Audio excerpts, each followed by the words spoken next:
abashyitsi bacu tubaha ikaze dukomeza tubaha ibyicaro. As we continue to welcome you in our family, you hold on and be patient because in a few minutes we're about to start. Thank you so much.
Yeah.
ndaza kubasaba dukoresha ibiganza byacu twongere dukoma amashyi menshi cyane twongera kwakira abakitsi bacu mu nkundire impundu z'ababyeyi amashyi menshi cyane tubakire mu muryango munyemerere. They are clapping to welcome you in our family, to tell you that you are welcome.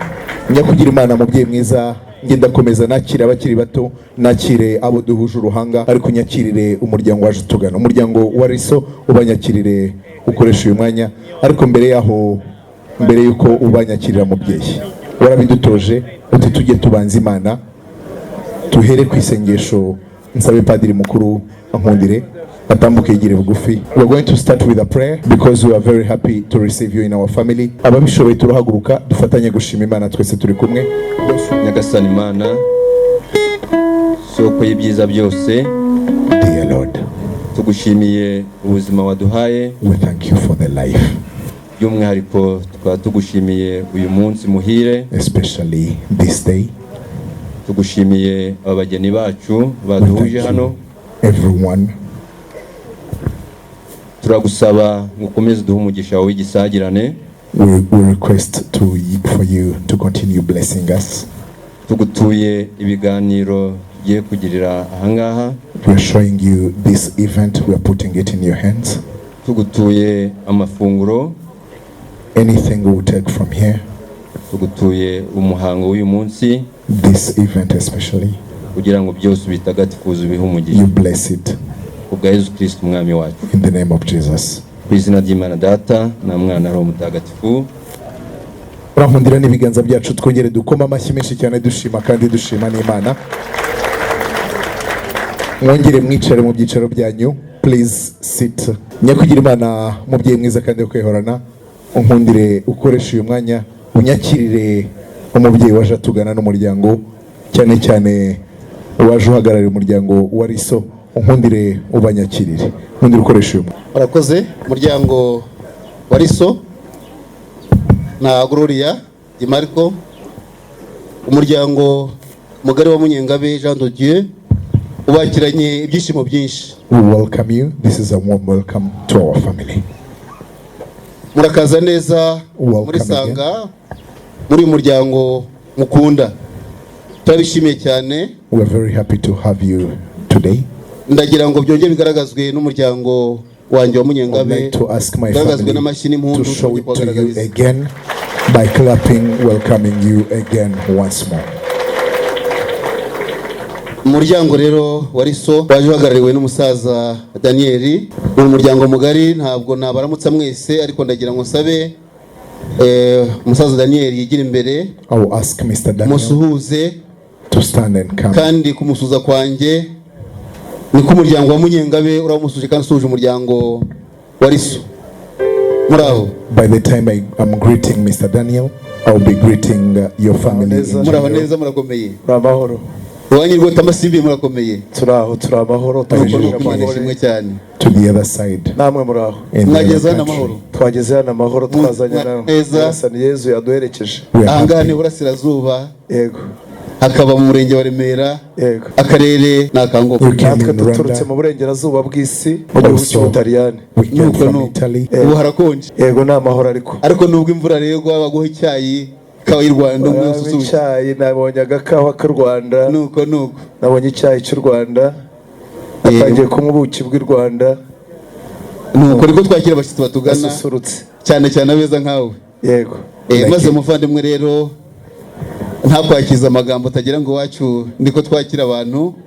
Umuryango wa Munyengabe twakira abatugana kandi tukawakira neza. Ndabizi aho wanyuze mu nzira ndende kandi uhura n'ivumbi. Ngira ngo afite abana banyumvira, urabibona ndavuga bagatebuka. Ndagira ngo bazane umukozi ro nkwakire, umve yanyengo y'iwacu kandi usanga dusangira Ubuki bw'u Rwanda.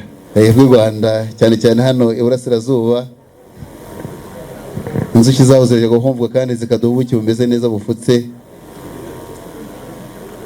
Harya niwanyu rwose amasimbi hari inzuki. Abayeho ubuki bwiza cyane. Ubuki buri inzuki nzi. Cyangwa ni bwa bundi twohereza. Ngira ngo niho buturuka ahubwo. Niyo buturuka? Cyangwa no buturuka iwacu Rwanda. Zabibona wagezeyo. Ejo bundi tuzabibona. Hari ubuki bwiza ariko kandi ntabwo bwaruta ubw'u Rwanda. Mubyeyi mwiza mwakire uze gusoma wumve numva buki butakuryoheye ubu mwana aba yampinduriye ariko ubwo namubwiye ndakwakizana ubu ngubu ugize utinze gusoma cyangwa nsome. Soma igihe kirageze cyo gusoma. Katumbanze nereka biwacu ntago ngiye nsoma nabanje kwereka biwacu. Abiwacu bazimaniye ku buzima bwacu. Cheers to both families. Ndaryohewe cyane. Nibyo? Yego. Urashimye? Ndabashimiye. Ngayo nguko rero kandi ibyo mbashimira ni byinshi. Maze muvane mutsanze mu kiro rero dusangira no kuri ubuki. Yego. Ariko akabindi baguherekeze bakugeze mu aho utaye kandi nsabe kugira ngo nabandi nabo abo mwazanye nabo babakire. Murakoze cyane. Namwe murakoze gushima. As we welcome you again in our country, allow me to ask our traditional dance troupe, Garukurebe, come back and see us.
yatangiye ku rugamba ona abahungu ashaya yagokosha nuko Iwande rusimbi rw'umusara rusigize umuramyi ku mugabo nuko mbona n'utwo bukomeke ndacyacya mutabaza gihe cyogera ngo ndabaza ngiye cyo mu mihigo nuko onigaruka urebeye ezo ndi mpotore yagwacha nuko bavuga umunyarwungu ntabwo basinga umi ntabaza nyamugenda bose nabo banyuma nkabe cyadoka bakajya cyogera mu wasinga umi ndabaza ngiye cyo mu mihigo aho komeza Kondo umuhizi imbaraga baguka mugura umurinzo ku Rwanda muzo mutaye bagakira amatenga nuko ryagitaka haraga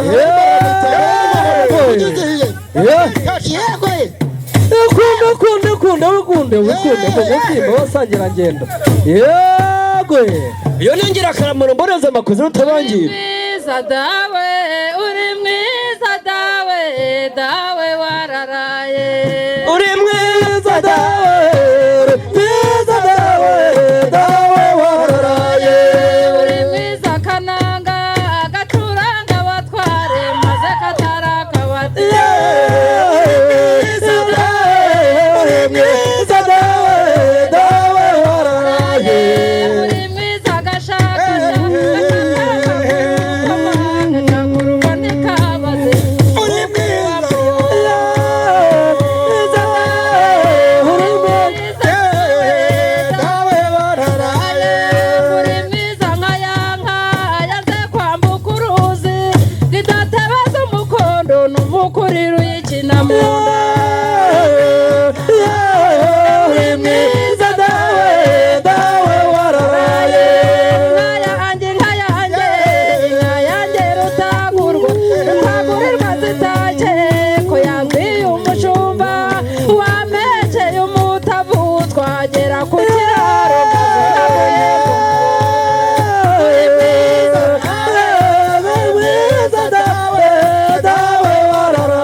kubona abahungu bakwandungutse kiranga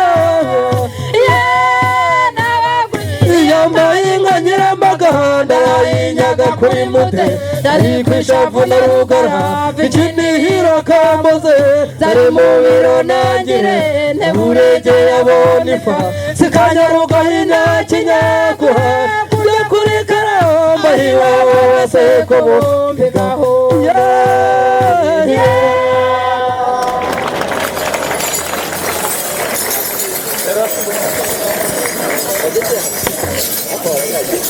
murankundira twongere dukoma amashyi menshi cyane twongera gushima itorero ry'umuryango nk'uko benshi nyakugira imana mubyeyi mwiza kandi ukayihorana ukoresha uyu mwanya unyakirire ababyeyi kuko yagize ati nanyuzwe nanezerewe nashimye amazimano nashimye ibyicaro nkundire ngira icyo mbwira umuryango mu izina ry'umuryango wa Riso unyemerere icyubahiro mugomba simba ari nyumuha umwanya w'umumpere dawe muvandimwe mubyeyi Daniel uko dutarama nkuko bizi rero hashize iminsi igiye ku 5 tuvukiwe n'umukiza wacu Yezu Kristo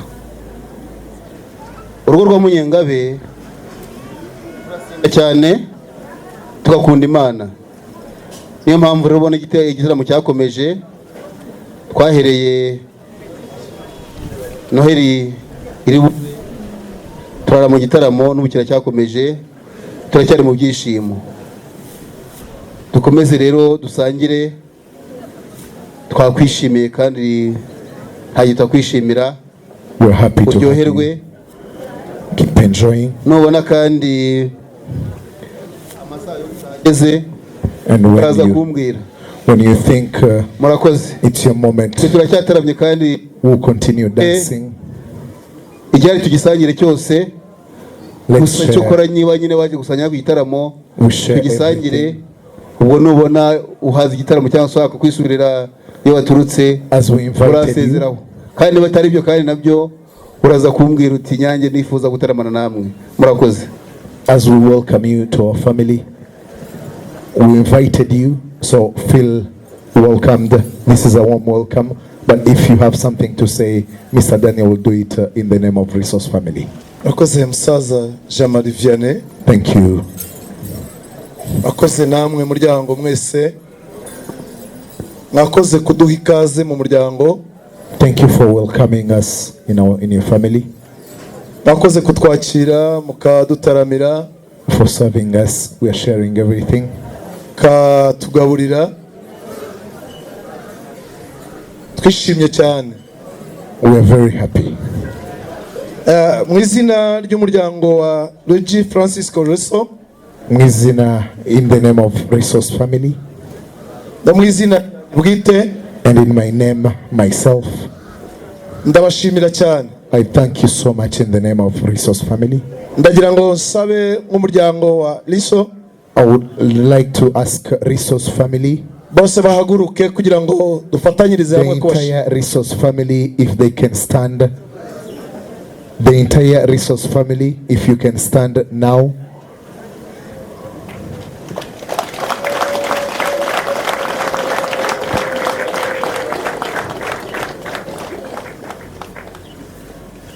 Nk'uko twababwiye duturutse mu burengerazuba bw'isi, We came from the other side in Italy. twaje rero kugira ngo twifatanye namwe ibyishimo byanyu.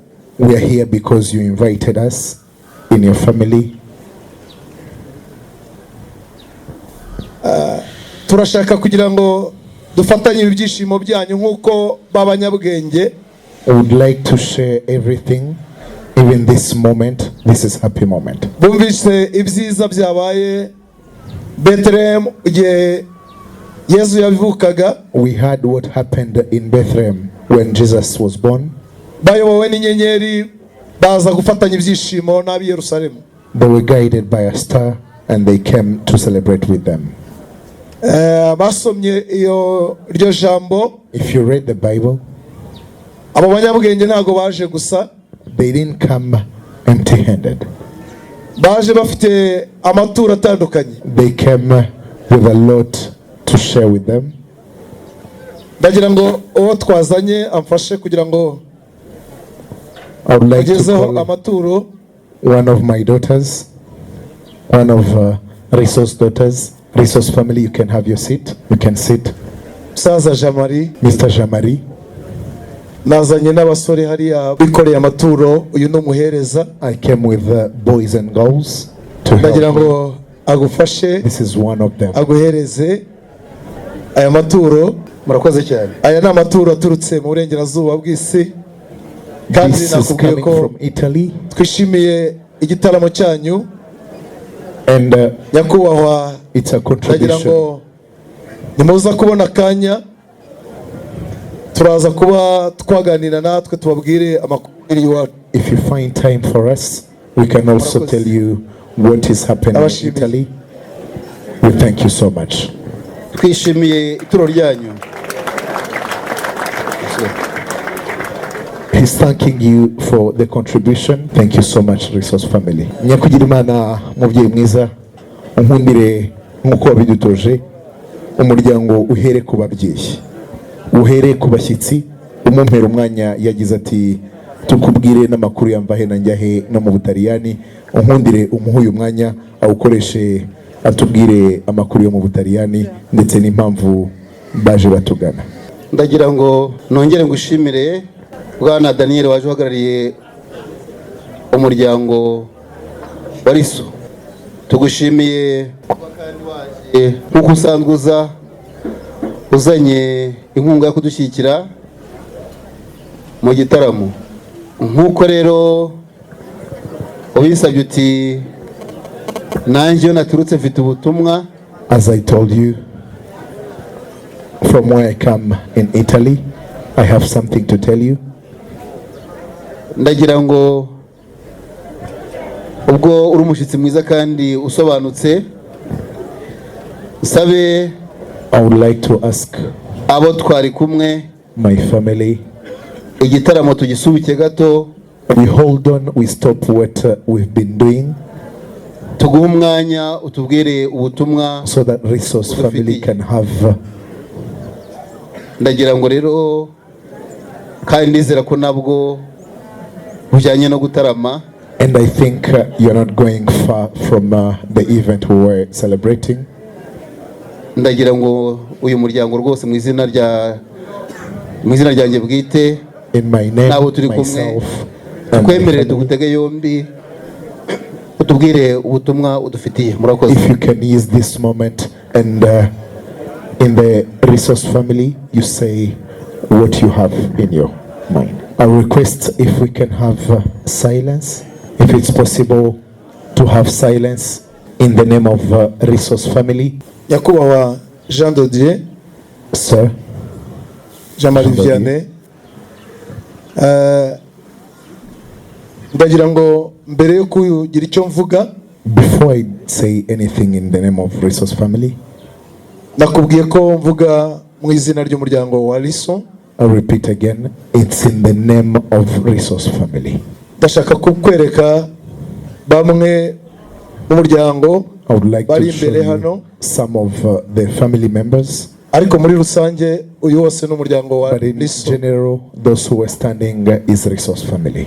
Ndashaka kukwereka umusaza n'umukecuru I would like to show you bari ku ruhembe mu bagize umuryango, the chairperson in Resource Family. Murahundira n'ibiganza byacu tubakire.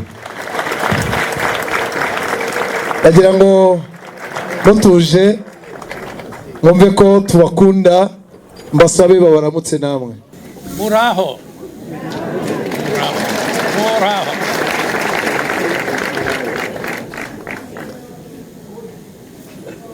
Ntabwo rero nagira icyo mvuga nanone, mu muco w'iwacu, In our culture, ni nawo w'iwanyu, kubera ko in twahuje Italy umuco, and Rwanda, nta muntu uvuga it's ijambo almost the same. ngo arivuge ku busa. I can't just say Ndagira ngo mbanze nongere Resource mbature, Family. I can't just say Resource Family without a drink because it's a culture. wa mukobwa I would like to call my daughter. naje kugutura nanone. Wacu baratwigishije umuco, nta mugabo ufata ijambo ngo arifatire ku maturo twatuye cyangwa se kuyo twasanze mwarenze. Ndagira ngo uyu mugabo amfashe akureho urupfuko twari kumwe, maze natwe tubanze dusangire ku buki bw'iwacu aturutse hariya mu burengerazuba bw'isi, maze ubundi dusabane. Byaba ari byiza yoha. Nibyo rwose kandi ndabikunze, ahubwo nawe mfite amatsiko ngira ngo urantura ntereke, ntabwo nari kubyemera. Wacu iyo dutuye turasangira, Numve tukabona niyo ko ntuyayo, dusabana, numve ko kwijambo banze wumve ko ridaturutse mu mihogo ahubwo riri kuva mu nganzo. Yereka twumve rwose, ariko ndumva uko agakoma kavaho Yego, birayiranga. nabanza hizura imiza. Yego, namara guhizura imiza urabona gishashara. Bose tubwira ngo iwacu tugira inzuki, dore ngiki gishashara, mwanze umumere. Urakoze cyane. Aravuze ati ni wowe wayenze n'ubundi kira kigukanga. Icyo ni igishashara cya mpambi. Wacu tugira mpambi. Reka nanone dushyire ku buzima bwacu. Ku buzima bwacu kanyisome numve. Banza uyisome nanjye ndategereza hano. Ninayishimura za nindi. I will drink it. Twarenze twariteguye. Banza uyisome icyozi cy'urashima. This bottle deserves your moment. Iraryoshye, ndagira ngo umuryango w'Munyengabe muyishimire. It's the right one. Iraryoshye. Yes, after tasting this, you can say Resource Family message, Resource Family important message as you want. Daniel, Mr. Daniel, ndayishimye kandi ibyo nshimye umuryango urabishima. it's a nice one. Ni nayo mpamvu bantoreye kuba umuvugizi w'umuryango. Ndagira ngo rero ubwo watuye ibiryoshye wabisasiye neza, As you chose the right tukwemereye drink, ko watubwira please say what you need to say udufitiye in the name of Resource Family. Nongeye kubashimira akanya muduhaye kugira ngo tubagezeho mva mutima yacu. I thank you again for this moment. Nongere mbisubiremo, turaturuka burengerazuba bw'isi I repeat again, mu gihugu cy'Ubutaliyani. we came from Italy.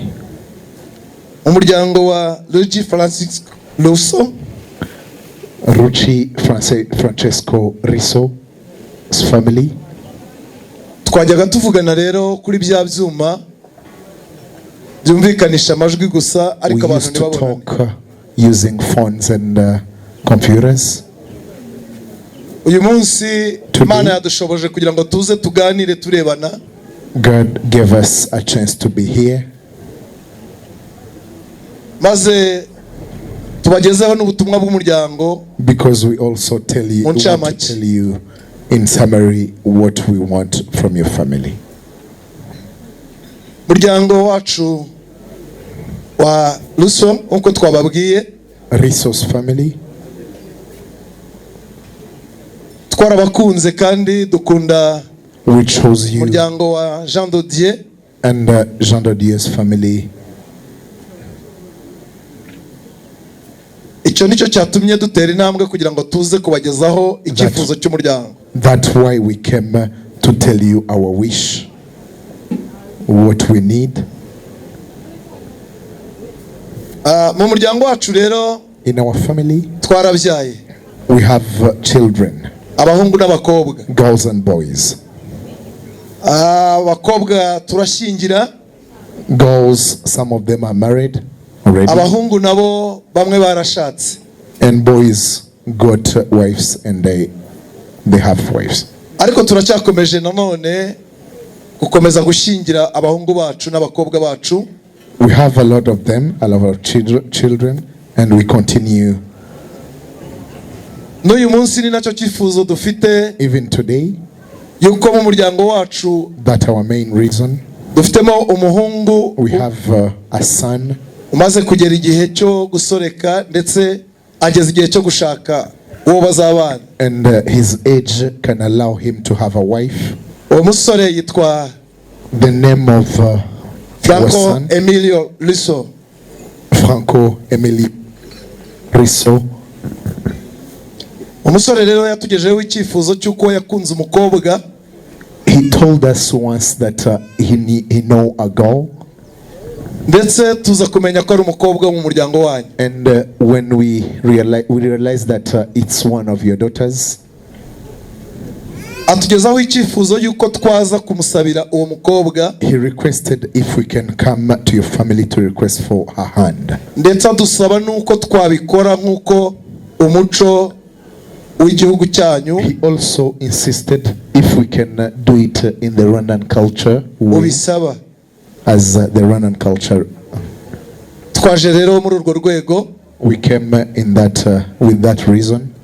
Kugira ngo tubasabe umukobwa. To ask you a hand of one of your daughters. Mu muryango wanyu witwa Marie Grace Ishimwe. And her name is Ishimwe Marie Grace. Ubwo no butumwa bw'umuryango. It's the message I came with. Nyakubahwa musaza uhagarariye umuryango. Sir Jean-Marie.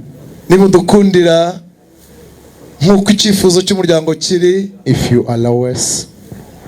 Mudukundire mudushingire umukobwa Marie Grace.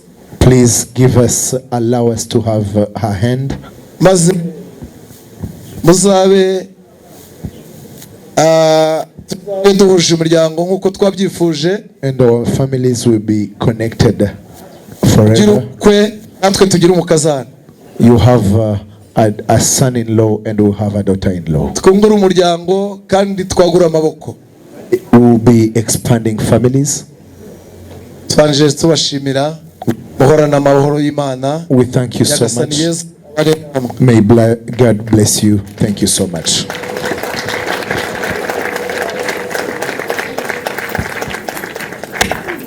Muvandimwe nshuti Daniel. My friend Daniel.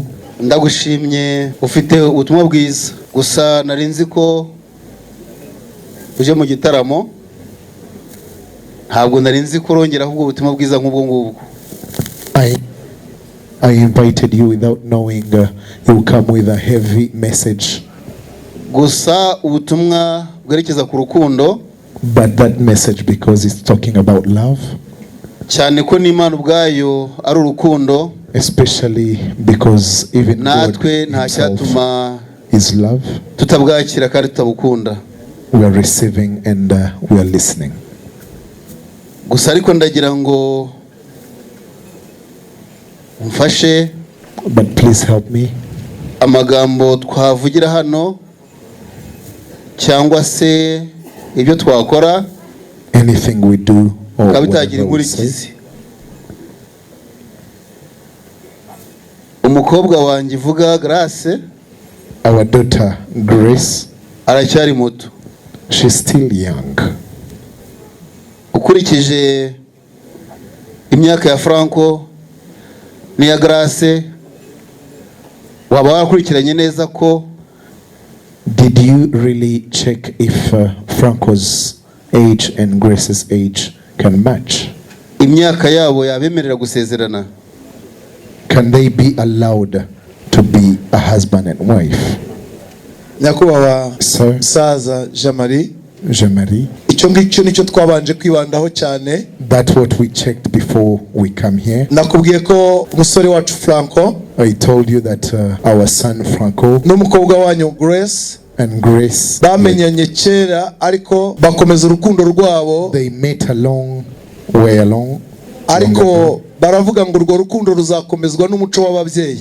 they loved each other, but they mentioned that families will sign on it. Muri uwo mwanya muri icyo gihe cyose bamaze bakundana, all that time they loved each other, twafashe umwanya wo kuganiriza umusore wacu. we took time and we talked to Franco, tumuha ubutumwa yuko yatumenyera ko uwo mwana w'umukobwa yaba kwije imyaka, and we asked him if Grace, her age can allow her to be a wife. uwo mukobwa mu by'ukuri turamuzi, and yes, we know her, twamubonye ku mafoto, we know her from pictures, ariko twabonye ari umukobwa ukuze ndetse uri mu kigero cy'umusore and we wacu. know your daughter is allowed, can be allowed. Turabashimiye. Thank you so much. Murakoze, sanzwe nkwizera kandi nizere ko byuvuze byaba ari ukuri. Ko ni ukuri kose, kurabizi ko I know it's the truth. twese muryango wanyu n'uwacu twizera Imana, We believe in God, your family and kandi ours, tukirinda icyaha n'igisa nacyo. and we never sin purposely. Rero umuryango wacu wagize amahirwe, We're lucky. ubyara abahungu n'abakobwa, We have boys and girls also on our side, kandi and nta mpamvu n'imwe there is no reason yatuma umuryango wa Jean de Dieu there's no reason Jean de Dieu's family n'uwa Riso and Rissos idahana abageni. Nta mpamvu yabibuza. cannot let their children get married. There is no reason. Ariko icyemezo gikomeye nk'iki, but that decision, it's a big one. Nubwo umuryango wanyemereye wasabye kubera intumwa, Even if my family, I'm the hari chairperson, ibyemezo there are some decisions fata amanze kugisha inama. I have first to ask. Gikomeye nk'icyo cyo gutanga umugeni, That big decision, base wabo I kagira have ba to nyina ask the wabo, entire family. She has aunties and uncles. abo bose bagira umwanya ukomeye mu gufata icyemezo All of them, cyo kumutanga. they can take a decision. It's not only me. Unyemerere rero Allow me, please. mbaze ngisha inama umuryango, We first discuss.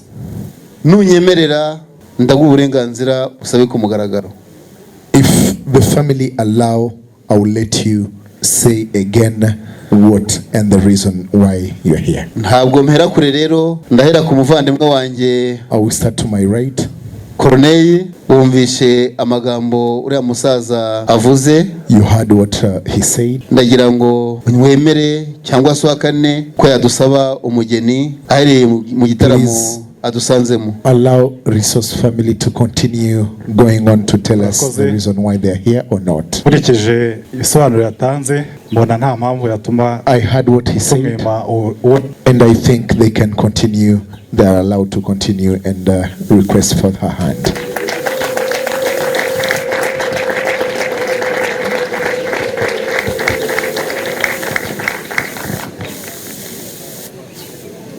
Ngira ngo mwumvishe ijambo rikomeye se wabo w'umwana avuze. Daniel rero uba waraje kumugeraho ntago mbizi, byose nabihamya, ariko no gukeka ni bibi. Gusa as he said, he allowed you.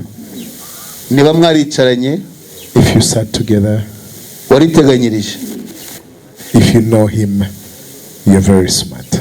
Ndagira ngo sabe muri ba nyirasenge w'umwana, ask one of the aunties, umwe aje juru atubwire niba to tell us yemeye gutanga ubusenge neza. If she can cyane ko nyirasenge she can agree to leave Grace, to let Grace go.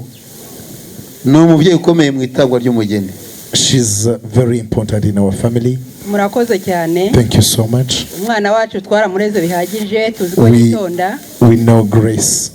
Akundanye n'uriya musore yanyibibanga arazangisha inama. They know each other. He love Nabonye Frank ari umusore mwiza kandi ufite imico myiza n'uburere. He's very handsome and polite. Nta cyatubuza kumushyingira umukobwa. There's no reason we can't give Franco her hand.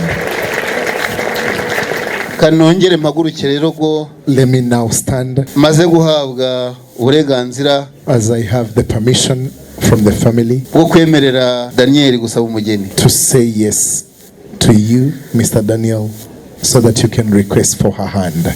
Nyakubahwa Daniel rero, sir, Mr. Daniel, nkuko ubyumvise, as you heard, umuryango wa Munyengabe ngo subwa mbere umenya umuryango wa Francisco. It's not the first time the both families met. Kandi ngo Franco asanzwe agenda muri urugo. And our family knows Franco very well. Basanze ari umusore witonda. They realize that he's really calm, warezwe neza, good manners. Bityo musabira umugeni. So now that they said yes, please say it again.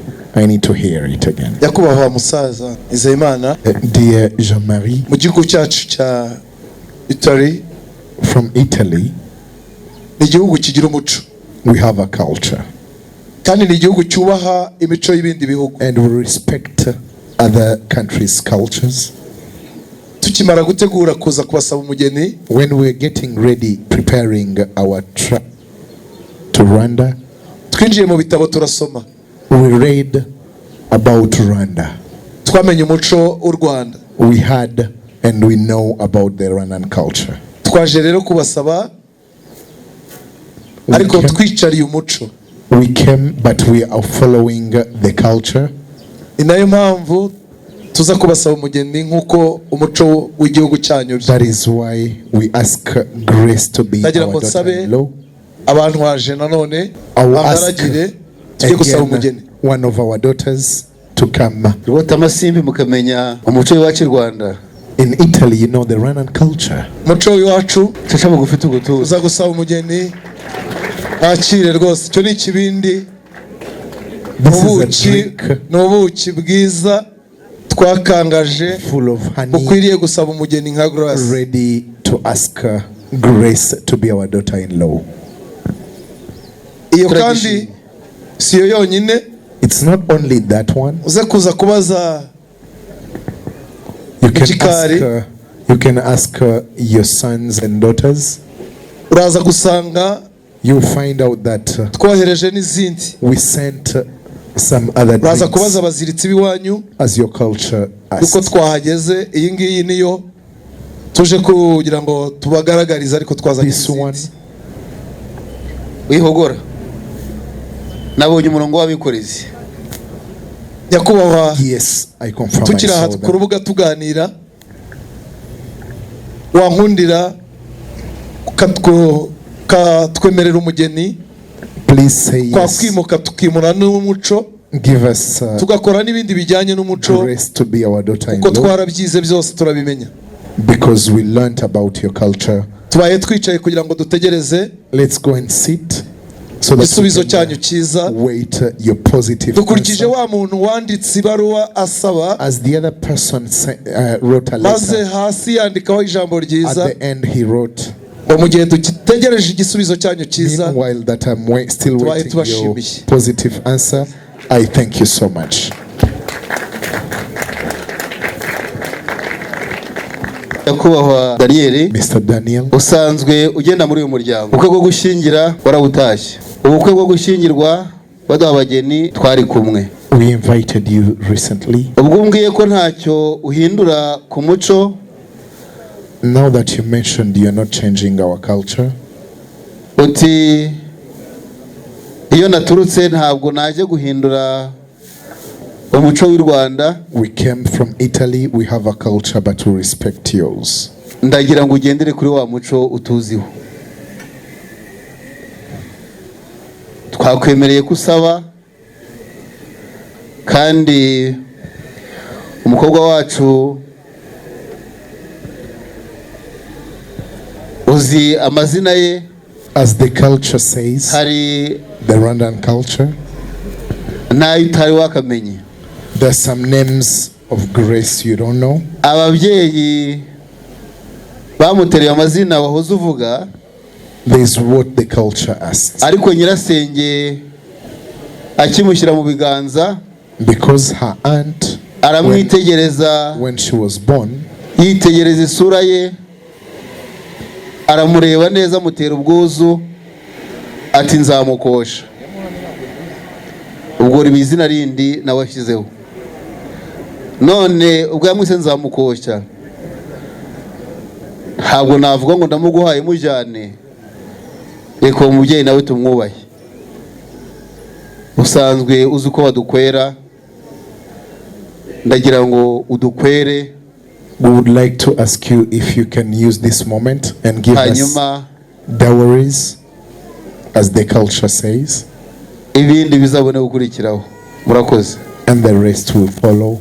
Please give dowries. Ndagira ngo nsabe umuryango wacu, I will ask resource family cyane to use their hands umugeni and clap also, ngo wemere ukwe, because now baba bakwemereye umugeni. it's because they are almost going to give Rero us turi intwari grace as the daughter-in-law.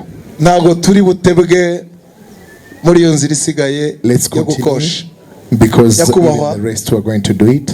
Kuri umuryango, sir, iwacu kwa Liso, in resource family, turabatunzi, we have cows, kandi twamenye ko umuntu ushobora gukwa, and we know in your culture, no mutunzi. Mu byo dutunze rero twatunganyijemo ibyo tugomba gukwera umuhungu wacu.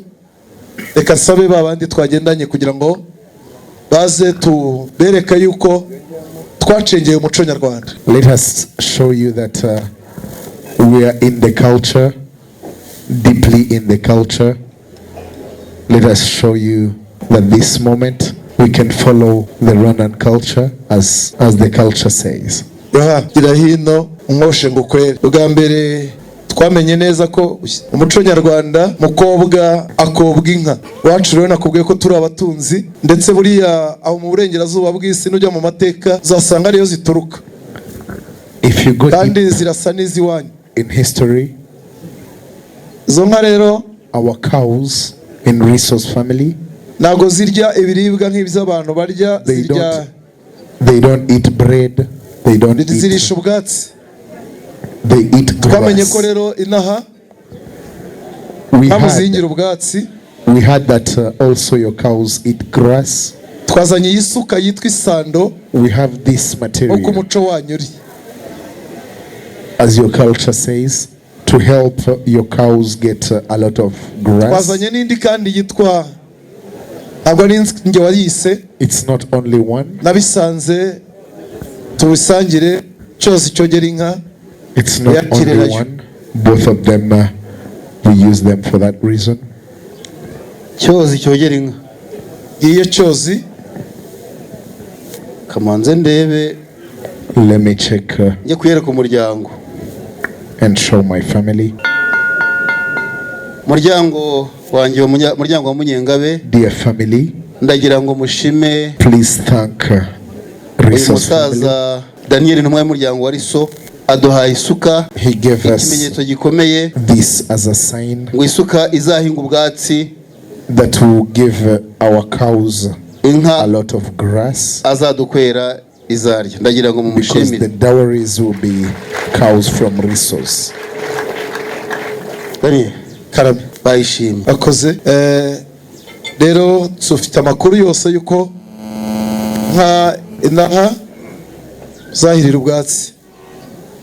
Aka kantu rero n'agakoresho keza ko kwahira ubwatsi. Ndagira ngo nako twabashyikirije grass. Kinyarwanda ni ntanjoro as cows. Daniel Karabe turashimye. Ndabona byose ubizi. washima se? Shime nanone your cows ajya ngo isi yabaye umudugudu can drink water. Isi yabaye umudugudu twese turasangira. I Rwanda, Utaliyani ndabona byose n'umuco n'Urwanda. Dusangiye umuco. We are happy that kandi dusangiye umwami Yesu. Nayo mpamvu dusangiye n'umuco. No, Imana ishimwe. Ndagira ngo mushyikirize ibi bikoresho nabyo bijyanye n'ubuhinzi n'ubworozi, ariko akanya turi mu bworozi. Will be used to give our cows ubu ngubu dufite abatahiri wacu water. Ntabwo ari njye uziragira, ariko nubwo baziragira it's Resource cows wacu baracyura tukakira amatungo mu rwuri. Ndaza kukuzanira mutahira w'iwacu, ariko kandi ndagira ngo nzikugezeho. I will ask ndagira ngo nzigushyikirize ikiri igicuba. Who is in charge of our cows? Iki kikaba ikibumbiro wacu. Rero naho bagira ibibumbiro bakagira n'ibicuba byo gucuburiramo kugira ngo ikibumbiro cyuzure inka zinywe maze ziyobore zikamwe. After drinking and wacu rero nyiri ubusore kera najyaga mfata akangaka mu kaboko kamwe kuzuye amazi musengo kajya imbere inka yitwaga imbakabarasi. Maze nkayicyura ngiye kuyikama yatariranye kubera ko yanyweye amazi. Avuga ngo tambuka rutabura umugubi, tambuka rutare rwa munihura. He used to sing for the cows. Rutabura amagaju rwa mabuka, bambura intwari rwa perezida. Ngwino mu yanjye uzihungura isazi ducyuye. Hayiguye. Nuko. Maze gakurega kamwe. Akose ni bagashakaga. Cyane ndanezerewe. Kera kigashobora guriya. Naragatahaga hariya nkakuzuza ariko sinabishobora ubwo nako nakubwiraga. Ndagira ngo nkubwire ko ni wacu zirahari. Umenye ko nuko urakoze urakarama. Ntugire ngo wakosheje aboro, wakosheje abatunzi. Resource family, nujya kugera ku nka ugere ku ngingo. We have cows and it's okay. Sinire nkubaza. Feel free. Ndagira ngo ubwo rero uri umutunzi kandi nanjye ndasanzwe mbizi, ngira ngo umunsi wa mbere unyemerere tugire mu rwuri rwawe. Allow me. Wagishije cyangwa ndagira ngo unyemerere tugire mu rwuri. I would like to see Resource family's cow. Hanyuma nimara gushima ndakubwira. Jamari Karabe kugera mu rwuri ntacyo bidutwaye kuko urwuri rwacu ruragutse. It's okay, you can come. Ariko kandi reka nzikubwirize wacu. Also let me tell you our cows. Nkuko nakubwiye, as I told you, dufite ishyo ryitwa imakabarasi. We have imakabarasi, one of the name of dufite ishyo ryitwa inkerakubanza. That's the name of our dushite cows. ishyo ryitwa imbubura. We have a lot of Ayo yose ni amashyo. Hari izo dutunze izi wacu inyambo twazihariye abami, inkuku twazihariye abatanzania. We know some cows can't be dealt to grace. Dutunze ibigarama. Wihogora ubwo sinkubwiye. Don't worry. Numvise ubwo zose ari izawe kandi ukaba uri inshuti nziza and you are a good friend. Ufite amashyo menshi, ndagira ngo umitiremo ishyo rimwe. Choose one of those cows from ishyo rimwe. Nazikuratiraga ariko ntago nzikuratira kugira ngo zirebe, turazivuga nk'izi wacu ariko kandi mwicare mu dukoshe turabakwera. Please mwakora mu nkera kubanza nabonye zegeranye n'izi wanyu. Tell me how many cows I need to give. Ziri inka nziza izo muza kudukosha turabakwera. Silence please. Gukoshe nukuri turi kwije. Silence please. Musaza Daniel icara gukoshe. Some silence. Kaca kaboge. Chakaboge. Let me sit. Hicara bya biri navuze nsinzi. Muvandimwe rero uti nkosha sinda gusaba ijana, ntabwo yitwa mukobwa jana. I'm not going to ask you 100 cows or 8 of them. Undebere nyana nziza please, yinyime iteze neza. Find one of them, ya yindi one of Resource family's cow. Ushyira imbere ababyeyi bayikubita amaso, the one that leads other cows, bakizihirwa when you see that cow. Niyo ndagukosha. I need that one. I want that one. Ongera irwirungu ahubwo neza yuko kwa Ngabe mutunze inzirungu twaziteguye, wongereho nabyo ko ari urwirungu. Irahari udusabye ibintu bishoboka. We have it and we are giving it to you. Amashira kinyoma. We can give you a lot because we need grace. Tumutahira hano hafi. We have the person in charge, a shepherd. Daniel mubishatse rwuri rwacu n'urwanyu biregeranye, ariko kandi nimugira no kwizera mwizere ko amatungo yacu ari hafi yanyu. You can believe us because our cows are next to yours. Ndetse rwose amakuru angezeho nuko and from what urwo rwirungu rwageze mu zanyu. From what I heard, that cow is already in the amaso yerekwa bike binda kirebera nimushaka murajya kubireba. If you want, you can go and check, but you can also choose to believe us.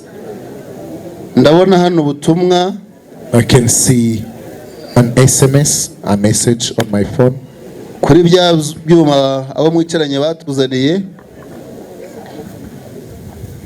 ndabona ubutumwa barakumbwira ngo usome bumve.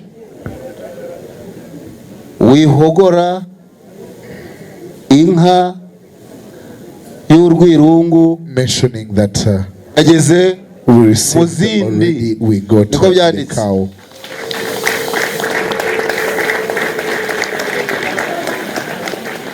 Urakoze rero muvandimwe Daniel, kandi umutahira wanjye narakoze kumara amatsiko. Gusa hari akandi kabazo ababyeyi barimo bambaza. Nyirasenge w'umwana wa Gracia yavuze ko yabonye Franco muri rugo, ariko hari abandi bambaza bati Franco, they also asked me, yaba ari mu Butaliyani cyangwa ari hano. Did you come with Franco or he's still in Italy? Franco uburyo akunda Grace wanyu, as I know Franco loves Grace, aho yaba ari hose, wherever he will be, nitumubwira ko mwamutwemereye, if I tell him that you said yes, he will come very faster. Reka rero ubwo munyemereye mutumeho abasore biwacu. As you allow me, let me send one of my sons n'umutore utagira icyasha to call them, because he is handsome and smart. Karabe, hari ibyo ntatubura ntaramubona. Muherere muherere umugeni. Reka ne kumutaka. There is something I can't mention without abari uza kubyivugira. Yaracitse akaguru. Nabyo byaba ari byo, ariko nawe yaba ari umwana mu bandi. Ariko tugiye ko tumwakira. Mumpamagarire aho Franco yaba ari hose, please call Franco wherever he is. Mubwire ngo aze to come aramutse umusaza and greet aze umusaza muramutse, and parents can greet him.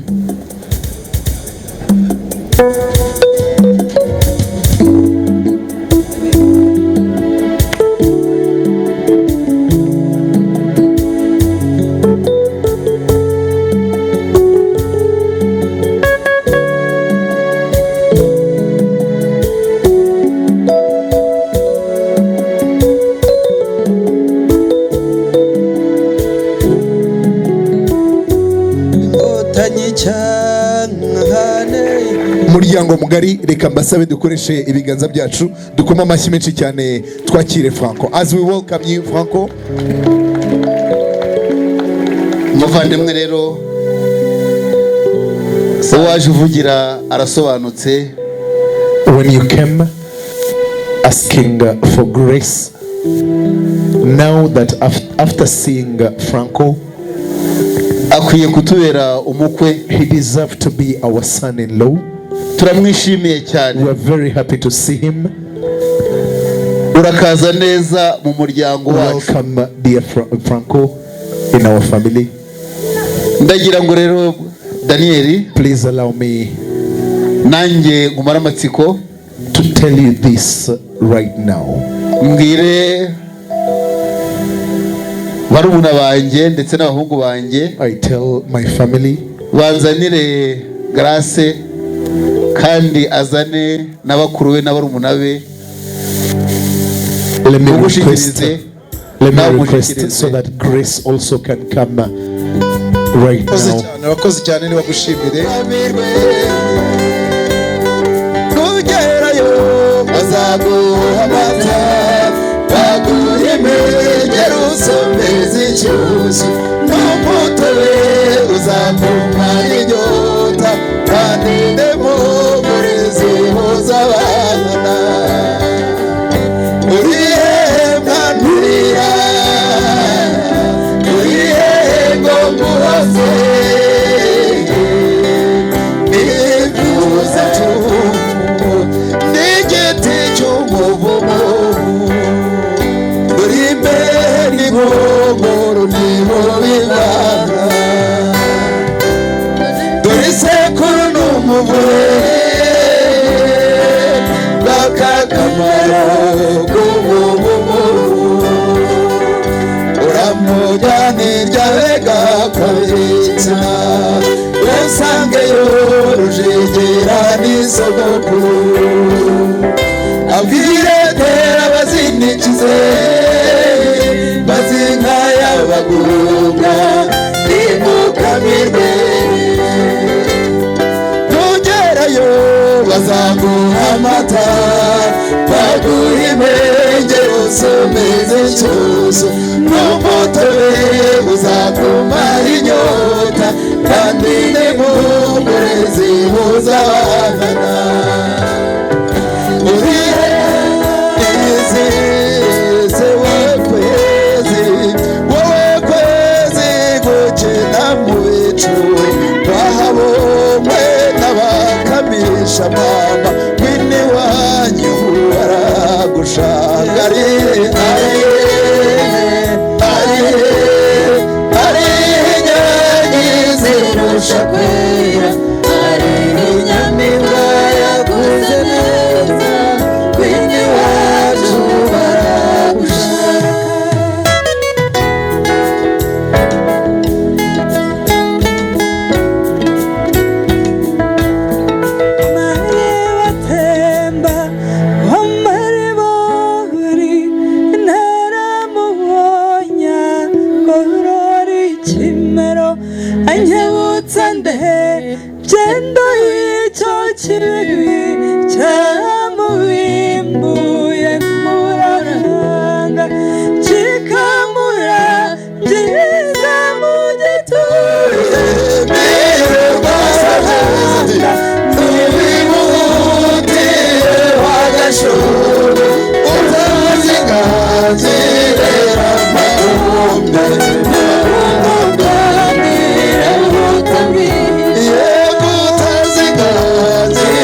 makombe n'umuganire babyica n'umutako urutisha n'umutijima mu rukundo n'urukenyerero rw'inkindi nkundiyesha zez'umupira n'uruhimbiro rw'abanyamo utiye w'agashungu utazingazira amakombe n'umuganire utamwica ni mama masi wenge.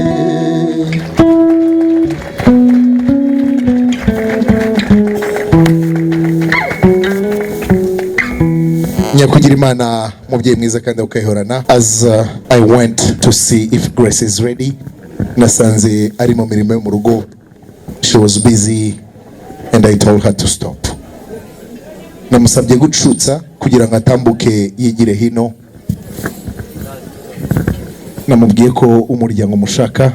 I told her that the family wanted to see her because she was busy. I told her to come, even some of what she's been doing, to come and do it from here. Mwana wanje ninjye wari mu kazi kandi tusanzwe tukwizeye, ariko muri iki gitaramo turimo dukomeza kwizihiza ibyiza bya Noheli. We were sitting celebrating Christmas. Twatumiye imiryango migari. We invited families, different families, including miryango hazamo inshuti yacu, and one of those families is Riso. Inshuti y'umuryango Francisco Riso aza ari kumwe n'umusaza Daniel. One of that family is Francesco Riso's family.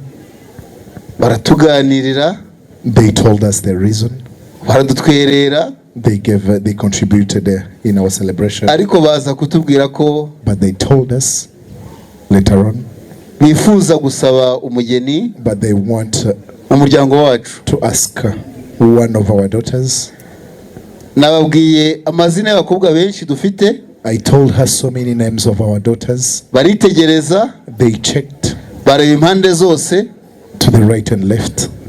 Baza kuvuga ko, and they mentioned uwo bakunze bashaka, someone they want, whoever they loved, they chose is Grace Ishimwe. Grace Ishimwe. Kandi ayo mazina na yawe. And those names are yours. Niko twakwise. We gave you those names. Badusabye umugeni. They asked for your hand. Barasaba nkuko basanzwe babigenza, babizi tubigenza umuryango wacu. As the culture says. Kubera ko twasanze ari beza. Because we found bavuga neza. They're perfect, they're good. Tubasaba ko batwereka uwo muhungu basabira. We wanted to see our son-in-law, whoever is going to be our son-in-law. Witwa Emilio Franco. Emilio Franco. Do you know him? Damuzi. Yes, I know him. Emilio Franco, uramukunda? Do you love him? Yego. Yes, I do. Cyane. Yego. Very much. Daniel narinzi ko atambeshya. I knew. None muri bayimpamo. And now you are confirming it. Mwana wacu dukunda twagutanze. We gave your hand. Twemeye ko we agreed wabera umukazana. That you are the daughter-in-law to that family. Ndagira ngo rero, allow me now sabe to ask Daniel igire hino. Mr. Daniel mwereke to come in front. Grace yahoze avuga asaba atamuzi, ariko nawe asanze atamubera umukazana, abakobwa turabafite naza nundi. Daniel, I would like him to meet Grace. Wasabye umugeni ntiwasabye izina. You asked for a daughter-in-law in our family. Grace yahoze uvuga, the Grace you mentioned, Ishimwe Grace, n'uyu is this one. Haba rero ndagira ngo mugushikirize.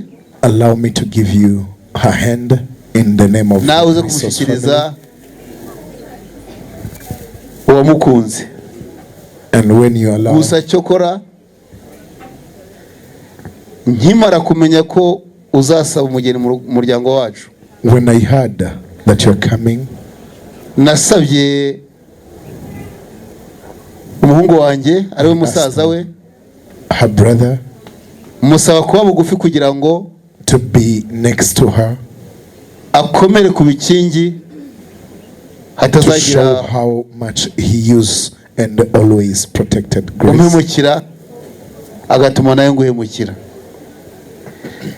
Ibihembo namusezeranije, I promised him, nawe unyunganire uze kurwanaho. Ntabwo ibyo namuhaye ibisigaye niwe urabitanga, wowe n'umuhungu wawe ari kumwe na nyirasenge.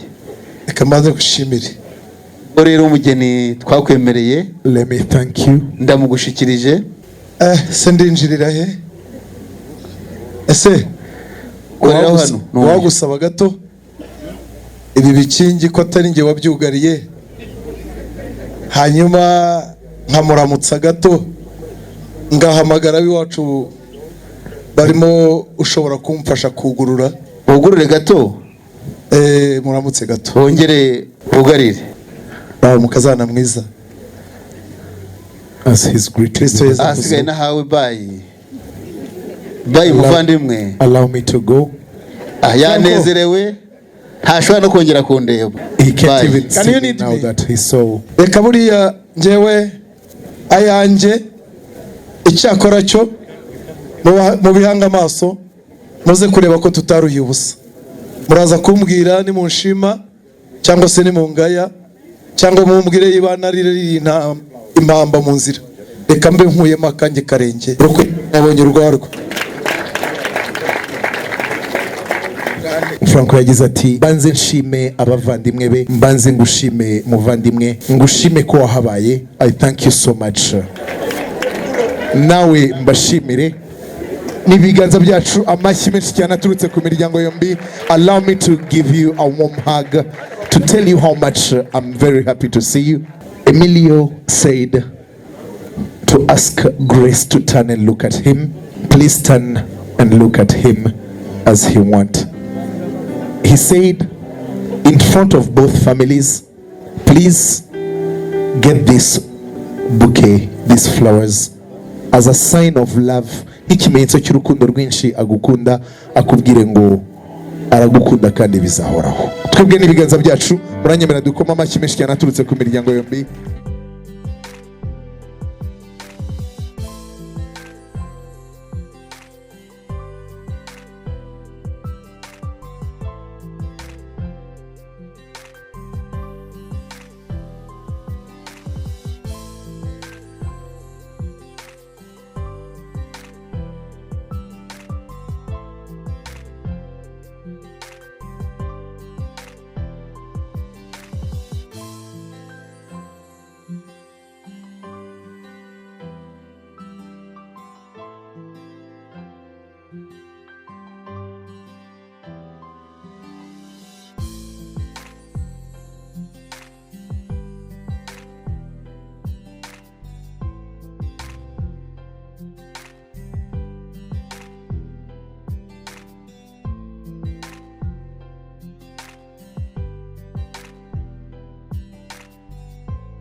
iyo ni impunyuza mureza amakuza rutabonye rubongorwa ntabwo bose ngoma intaba yataniroye aho nibonye mureza amakuza yego iyo ni ikotero basangira ngendo andi ntwari kikabahinzaniye rwuhira amakuza n'indogozi y'abashaka macoza cyane aho nibonye ni mutare mureza amakuza rutamangira abandi rusimirwa umusara rusingiza umuramyi ku muganza yambika intore ku mugerwa reko zibaca kugwa mu nka yewe yewe Mureza amakuza rutabanje n'abahungu koko nibonye ni mutare mureza amakuza rutabanje uvuga nk'imbunda nawe uravuye ku ijiri rya gitaka harenga harayimara mu itambara ni ngombwa numva kunyizihiye yegwe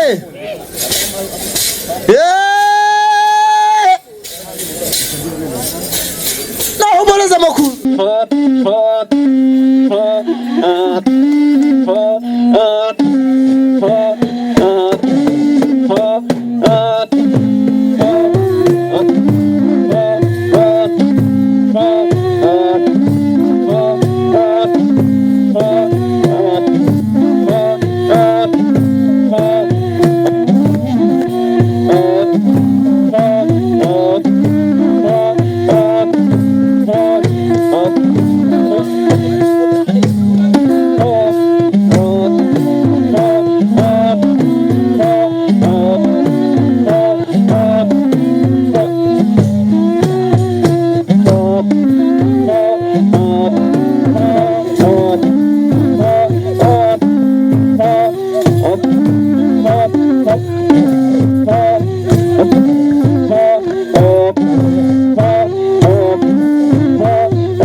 She gave me heart unconditionally.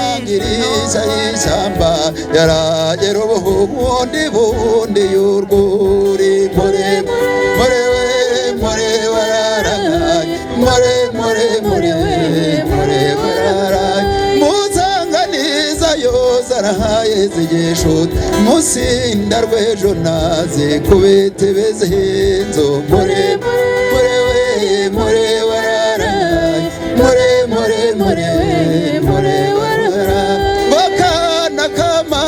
ntugire ngo ndakwanga genza guhe nk'urugamba rumaze kurema more more we more warara more more more we more warara genza guhe nk'urugamba rumaze kurema genza gukamera amata ye mararungu more more more warara more more more we more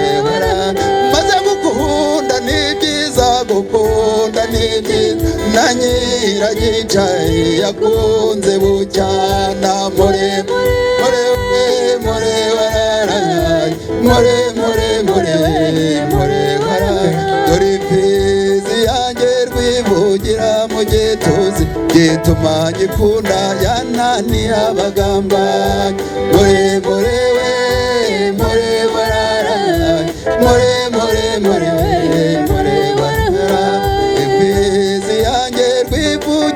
mugetuze gituma gikunda yananiye abagambanye more more we more warara more more more more warara irisa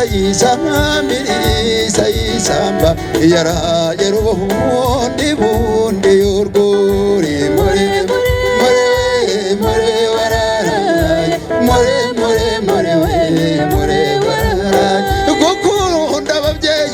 gukunda n'ibyiza na nyiragicari yakunze bucyana more more wararaye more more more more wararaye irisa yisamba yaraye rubundi bundi y'urwo